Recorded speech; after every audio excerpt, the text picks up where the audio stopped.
पैशाची चणचण, दारिद्र्य आणि लक्ष्मीचा वास. स्वामी म्हणतायत, थांब, पळून कुठे चाललास? पैशाच्या चिंतेने जीव द्यायचा विचार करतोयस ना? वाटतंय ना की आता सगळं संपलंय. कर्ज कसं फेडू?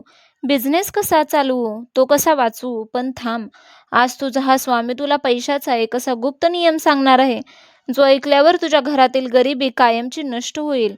त्यामुळे हा व्हिडिओ शेवटपर्यंत बघ, कारण आज लक्ष्मी स्वतः तुझ्या दारात येणार आहे. तुझ्या मनातील सर्वात मोठी विवंचना, सर्वात मोठी भीती मला माहीत आहे. पैशाची चणचण, डोक्यावर वाढलेले कर्ज, बिझनेसमधील अपयश आणि हातामध्ये न टिकणारा पैसा. दिवस-रात्र तू फक्त याच गोष्टीचा विचार करत असतोस. तुला असे वाटायला लागले आहे की पैसा नसेल तर या जगात माणसाला काहीच किंमत नसते. पैसा नसेल तर नातेवाईक लांब पळतात, समाजात मान मिळत नाही, घरात रोज कटकटी होतात आणि आयुष्य जीवन मरण बनून जाते. होय, हे जग कलियुग आहे आणि संसारात जगण्यासाठी पैशाची गरज असते, हे मी नाकारत नाही. पण माझ्या मुला, मला एक प्रामाणिकपणे सांग, ज्या विधात्याने, ज्या परमेश्वराने तुला या पृथ्वीवर पाठवले, त्याने कधी तुला एक दिवस तरी पूर्ण उपाशी झोपवले का? तुला जन्माला घालताना तुझ्या 2 वेळेच्या अन्नाची सोय निसर्गाने आधीच करून ठेवली होती.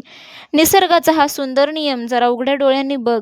या सृष्टीतील चिमणी, पाखरे, पशुपक्षी कधी बँकांमध्ये पैशाचा साठा करून ठेवतात का? उद्या काय खायचे याची चिंता करत ते आजचा दिवस रडण्यात घालवतात का? नाही ना. पण तरीही ती रोज सकाळी अतिशय आनंदाने चिवचिवाट करतात, घराबाहेर पडतात, पोटभर अन्न मिळवतात आणि तृप्त होऊन संध्याकाळी आपल्या घरट्यात परततात. कारण त्यांचा त्या विधात्यावर, त्या निसर्गावर पूर्ण विश्वास असतो. मग तुझा विश्वास एवढा कच्चा का? तू बुद्धी असलेला माणूस असूनही प्राण्यांपेक्षा जास्त चिंतेत का जगतो आहेस? एक गोष्ट नेहमी लक्षात ठेव, लक्ष्मी ही चंचल असते. ती आज ज्याच्याकडे तर उद्या त्याच्याकडे असते. पैसा हा येतो आणि जातो, पण जे टिकून राहते ते तुझं कष्ट आणि तुझा प्रामाणिकपणा. आज जर तुझ्याकडे पैशाची चणचण असेल तर नशिबाला दोष देऊन हातपाय गाळून बसू नकोस. गरिबी कायमची नसते आणि श्रीमंतीही अमर नसते. जोपर्यंत तू प्रामाणिकपणे कष्ट करत राहशील, तोपर्यंत कष्टाचे फळ देण्याची जबाबदारी माझी आहे. प्रामाणिकपणे गाळलेला घामाचा प्रत्येक थेंब हा सोन्यासारखा असतो. तो कधीच वाया जात नाही. पैशाच्या मागे धावताना तू इतका आंधळा झाला आहेस की तू तुझ्या घरातील आनंद, स्वतःचे आरोग्य आणि मनाची शांती हरवून बसला आहेस.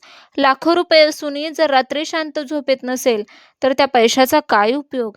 आणि खिशात कमी पैसे असूनही जर घरात समाधान असेल, तर तीच खरी श्रीमंती आहे. त्यामुळे जर तुला तुझ्या आयुष्यात लक्ष्मीचा कायमचा वास हवा असेल, तर आधी पैशाचा मोह सोड आणि कर्मावर लक्ष केंद्रित कर.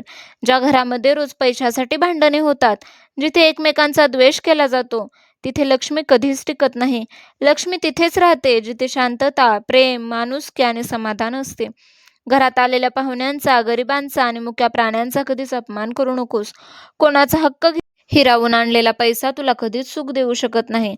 आज या क्षणापासून माझ्याकडे पैसा नाही, मी गरीब आहे, हे रडगाणं गाणं बंद कर. स्वतःला कमकुवत समजणे थांबव. उठ, नवीन ऊर्जेने काम करायला सुरुवात कर. तुझ्या बिझनेसमध्ये, नोकरीमध्ये जे काही अडथळे येत आहेत, ते दूर करण्याची वज्रशक्ती मी तुला देतो. कष्टाला माझ्या नावाच्या श्रद्धेची जोड दे.